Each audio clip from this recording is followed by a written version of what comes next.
Imagine hanging from a pull-up bar. Your forearms burn, your shoulders shake, sweat rolls down your face. You just finished your 11th pull-up. Every muscle in your body screams one thing: stop. You drop to the floor, convinced your tank is empty. As you walk away, someone points back at the bar. One more, they say. You laugh. Impossible.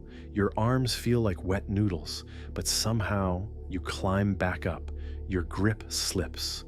Every instinct tells you to let go, yet somehow you pull. Just moments ago, you would have sworn you had nothing left. So what changed? David Goggins would say, nothing. The only thing that changed was the lie your brain was telling you. The 40% Governor, inspired by David Goggins' 40% rule. Your brain has one job: keep you alive, not make you successful, not make you stronger, not help you reach your dreams, just keep you alive. Thousands of years ago, wasting energy could mean starving. Taking unnecessary risks could mean death. So your brain evolved to protect you. Every uncomfortable feeling, every burning muscle, every difficult moment, it asks the same question: is this really worth it? Most of the time, it answers that question for you by telling you to quit. Think about a car. Many cars have something called a governor. A governor limits how fast the car can go. Not because the engine can't go faster, but because pushing beyond that point could cause damage. David Goggins believes your brain has its own governor. The moment things become painful, the governor activates. It sends fear, doubt, fatigue, excuses. Not necessarily because you're finished, but because your brain wants to protect you. Goggins calls this the 40% rule. It's not a scientific measurement, it's a mindset. The idea that when you think you're completely done, you may have much more left than you realize. This doesn't only happen in the gym, it happens everywhere. You're studying. After 20 minutes, your brain says, take a break, you're writing. 5 minutes later, check your phone. You're building a business.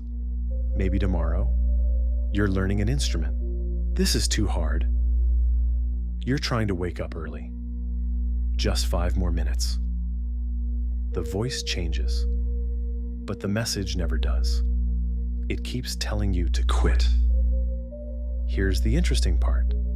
The first urge to quit is often the weakest version of yourself speaking. It isn't proof that you can't continue. It's simply your comfort zone trying to survive.